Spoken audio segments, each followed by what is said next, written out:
என்னாச்சு தெரியலையே, இழந்துடக்கூடாதுங்கிறதுக்கான ஒரு கவனம். எங்க அப்பா சொல்லுவாருங்க, பணக்காரர்கள் அடிக்கடி தங்களுடைய சொத்துக்களை கணக்கு பார்த்து வைத்துக் கொள்வது நல்லது. படிச்சவன் தாம் படிப்பை அடிக்கடி நினைவு கூர்ந்து கொள்ளாவிட்டால் அவ்வளவு மறந்து போகும்டா அப்படின்னு என்கிட்ட அடிக்கடி சொல்லுவார். முழுப்பாட்டை சொல்ல அப்படிம்பார். மேடைகளில் பேசுறப்ப அறப்பாட்டு சொல்லாத, 3வது வரி உனக்கு வரவே வராது அப்படிம்பார். நெஞ்சை எல்லும் சிலப்பதிகாரம்னு எல்லாரும் பேசுவாங்கல்ல, அடுத்த வரி கேளுங்களேன், தெரியாது ரொம்ப பேருக்கு. என்றான் கவிஞன், அவ்வளவுதான் முடிஞ்சு வச்சு. என்றோர் மணி ஆரம்படைத்த தமிழ்நாடு, நெஞ்சை அல்லும் சிலப்பதிகள் ஆரம் என்றோர் மணி ஆரம்படைத்த தமிழ்நாடு, வள்ளுவன் தன்னை உலகனுக்கே தந்து வான்புகள் கொண்ட தமிழ்நாடு. எவ்வளவு ஆச்சரியமான விஷயங்கள். இன்னைக்கு வரைக்கும் கவிஞர்கள் இருக்காங்க. இப்ப இது இலக்கியம் ஆகுமா ஆகாதா? இசை, காட்சி, மெட்டு எல்லாம் இருக்கு. பழைய பாட்டில் இதே மாதிரி இன்னொன்று மறந்துடக்கூடாது, இசையமைப்பாளர்கள் சொல்லிட்டே வரணும். நேரம் இல்லாதனால சுருக்கி சொல்லிடுறேன். எப்படி நான் நம்முடைய ஜி ராமநாதையரை சொல்லணும், அதுபோல சுப்பையா நாயுடு என்ற ஒரு பெரிய மேதை இருந்தார் அந்த காலத்தில். நாடோடி மன்னன் படம்லாம் அவர் தான். அதே போல பழைய காலத்தில் மிகப்பெரிய இசையமைப்பாளர்கள் ரொம்ப பேர் இருந்தாங்க. அதில் எஸ்வி வெங்கட்ராமன் ஒரு அற்புதமான இசையமைப்பாளருங்க. மீரா படமெல்லாம் அவர் தான். இரும்பு திரைன்னு ஒரு படம் வந்துச்சு, அற்புதமான படம். அதுக்கு இசையமைப்பாளர் அவர் தான். ஏன் எஸ்வி வெங்கட்ராமன் ஞாபகம் வச்சிருக்கேன்னா, அவர் எங்க ஊருக்காரர், சோழவன் தான். எஸ்னா சோழவன் தான். அந்த முன்னாடி இருக்கக்கூடிய இன்சியலை ஞாபகம் வச்சுக்கோங்க. உதாரணமா கேபி சுந்தராம்பாள், கொடுமுடி அந்த அம்மா பேரு, அந்த ஊரு, அந்த அம்மாவுடைய ஊரு கொடுமுடி. பாலாம்பாள் சுந்தராம்பாள். எம்எஸ் சுப்புலட்சுமி, மதுரை சண்முக வடிவு சுப்புலட்சுமி. ஊர் பேர் கட்டாயம் ஞாபகம் வச்சிருக்கணுங்க. ஊர் பேர் மறந்து போகும். அதுக்காகத்தான். என்ன காரணம்னா, ஊரை மறந்துட்டோம்னா பேரையும் மறந்துடுவோம். அதனால ஊரும் பேரும் கட்டாயம் சொல்லணும். வரிசையா இசையமைப்பாளர்கள் பெரிய பெரிய ஆட்கள் இருந்தாங்க. பழைய இசையமைப்பாளர்ல ரொம்ப மறக்க முடியாத ஒருத்தர் யாருன்னா, வேதான்னு ஒரு இசையமைப்பார். தேவா இன்னைக்கு நம்மோட இருக்காங்க இல்லையா, வேதான்னு ஒரு இசையமைப்பாளர். மாடர்ன் தேட்டர்ஸ் படம் பூரா அவர் தாங்க அடிப்பார். அதுல ஒரு ஆச்சரியம், அவர் ஒரு சரித்திர படத்துக்கு இசையமைச்சிருக்கிறாரு. பார்த்திபன் கனவுன்னு ஒரு படம். பழகும் தமிழே பார்த்திபன் மகனே அழகிய சுகமான ஒரு பாட்டு வரும் இல்லையா, வேதாவனுடைய இசையில வந்தது. இப்ப இசையமைப்பாளர் கே வி மகாதேவன், மெல்லிசை மன்னர், அதே போல இளையராஜா, இன்றைக்கு இருக்கிற ஏஆர் ரஹ்மான், அப்புறம் மற்ற பெருமக்கள் இசையமைப்பாளர்கள், வரிசையா சொல்லிக்கிட்டே போகலாம். எல்லாரும் இருக்கிறாங்க. இது ரெண்டும் பிரிக்க முடியாது. பிறகு பாடகர்கள் எல்லாம் சொல்லியாச்சு.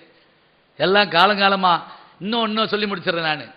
அந்த காலத்தில் தமிழ் பேச தெரிஞ்சா பாட தெரிஞ்சா தான் கதாநாயகன். முதல்ல பாட தெரிஞ்சா கதாநாயகன், அப்புறம் பேச தெரிஞ்சா கதாநாயகன். இப்ப ரெண்டும் தெரியாட்டி கதாநாயகன் தமிழ்ல. அது ரெண்டும் இருக்கக்கூடாது. அவர் நல்லா தமிழ் பேசுறாரு, அப்ப இங்க அவர் கிடமில்லை அப்படின்னு ஆக்கிவிட்டாங்க. முதல்ல பின்னணி பாடகர் யார் தெரியுங்களா உங்களுக்கு? ஏன்னா அதுக்கு முதல்ல தியாகராஜர் அவரே பாடினாரு, அவரே கதாநாயகன். பியூ சின்னப்பா அவரே பாடினாரு, அவரே கதாநாயகன். முதல் பின்னணி பாடகர் திருச்சி லோகநாதன் தாங்க. அவர் தான் வேற கேரக்டருக்கு அவர் பாடுறார். அதாவது முதல் நீங்க திரையுலக வரலாற்றில் பார்த்தீங்கன்னா அப்பதான் பின்னணி பாடகர்கள் ஆரம்பிக்கிறாங்க. அந்த வரிசையில் தான் டி.எம். சௌந்தரராஜன், சீர்காழி கோவிந்தராஜன், சி.எஸ். ஜெயராமன், மறக்கவே முடியாத குரல். ஒரு தடவை சுஜாதா ஒரு கேள்வி கேட்டாங்க, கற்றதும் பெற்றதுங்கிற மாதிரி. இதுல ஒரு கேள்வி கேட்குறாங்க, புகழ்னா என்ன அப்படின்னு கேட்குறாங்க, நினைவு கொள்ளுதல்னா என்னன்னு கேட்குறாங்க. அவர் சொல்றாரு, 4 நாளைக்கு முதல்ல அந்த கிருஷ்ணாபேட்டை சுடுகாட்டுக்கு போயிருந்தேன், ஒரு நண்பர் வீட்டில் துக்கம்னு. அப்போ பக்கத்தில் ஒருத்தரை அங்கே அந்த இறுதி இதுகள்லாம் பண்ணிட்டு இருந்தாங்க.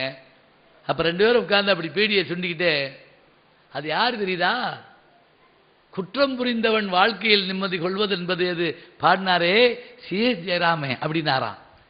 சொல்றாரு, எந்த இடத்துல உட்கார்ந்து அவர்கள் நினைவு கூறுவார்கள் பாருங்க. அவர் பெரிய ஆளா படித்தவரா இல்லை, ஒன்றும் கிடையாது. ஆனா அந்த எளிய மனிதனை சென்று அந்த இசையும் அந்த குரலும் சென்றடைந்திருக்கிறது என்றால் அதாங்க புகழ். வேற என்ன இருக்குது சொல்லுங்க பார்ப்போம். எல்லாரையும் சென்றடைகிற மாதிரியான வாய்ப்பு வேணும். இப்ப இதைத்தான் பேச போறாங்க. இலக்கியம் ஆகுமா ஆகாதா, எவ்வளவு நேரம் பேசுவாங்க, எல்லாத்தையும் முக்கியம் என்னன்னா இதை சொல்லி முடிச்சிடணும். ஏன்னா நம்ம அழைப்பதுகள் எல்லாம் நம்ம தொடங்குற நேரம் தான் போடுவோம், முடிக்கிறது நம்ம உரிமைம்போம். நான் ஒரு ஊர்ல கேட்டேன், உங்க ஊர்ல எவ்வளவு நேரம் பேச? அவர் சிரிக்கிறாரு, இது உங்க ஊருங்க, எவ்வளவு நேரம் வேணாலும் நீங்க எடுத்து பேசுங்க, நாங்க போயிடுவோம் அப்படின்னாரு. எங்களுக்கு வேலை இருக்கு. அப்ப நான் மாத்திரம் வேலை இல்லாதனா இருந்து கேட்கறது. அணித்தலைவர்கள் 10லிருந்து 15 நிமிஷம் பேசுவாங்க. தொடர்ந்து வர்றவங்க அதுக்குள்ள பேசுவாங்க. பேச வேண்டியது அவர்கள் கடமை. நேரத்தை பார்த்து சொல்ல வேண்டியது என்னுடைய கடமை. உங்க கடமை என்ன அப்படின்னா,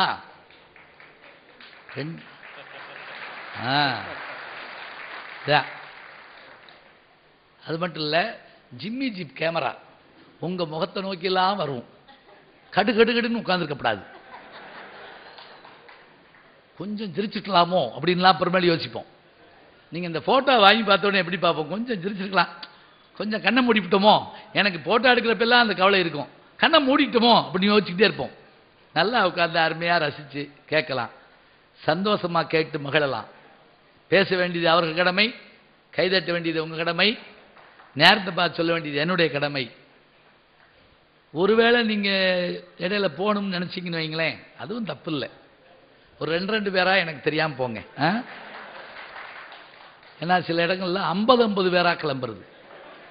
போறப்ப சும்மா போறதில்லை, அங்கிட்டு போகாத பட்டிமன்றம் போட்டுக்காங்க அப்படின்னு சொல்லி எங்களை ஏதோ தேசிய தீவிரவாதிகள் மாதிரி சொல்லிட்டு போறது.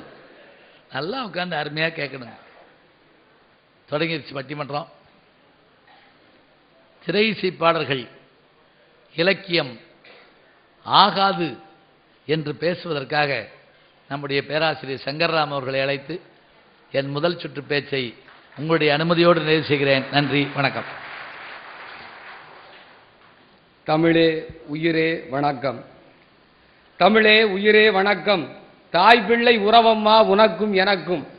அமிழ்தே நீ இல்லை என்றால் வாழ்வில் அத்தனையும் கசக்கும் புளிக்கும் என்கிற உணர்ச்சி கவிஞர் காசி ஆனந்தனின் கவிதை வரிகளை நெஞ்சிலே தாங்கி தமிழ் பண்பாட்டு உணர்வை தலைமையில் தூக்கி நிறுத்தும் இந்த அற்புதமான விழாவை மிகச்சிறப்பாக நடத்தி கொடுக்கக்கூடிய அன்பிற்குரிய ஐயா முனைவர் எம்என் அவர்களே, அருமையாக கூடி ரசித்து எங்களை உற்சாகப்படுத்திக் கொண்டிருக்கக்கூடிய பெரியோர்களே, தாய்மார்களே, ஒருங்கிணைத்துக் கொண்டிருக்கக்கூடிய அன்பு கவிஞர் சிநேகன் அவர்களே, அமெரிக்காவிலே வாழக்கூடிய தமிழ் பெருமக்களால் நகைச்சுவை சக்கரவர்த்தி என்றும் உவகை புலவர் என்றும் அன்போடு அழைக்கப்படுகின்ற எங்கள் ஆற்றல்மிக்க நடுவர் அவர்களே,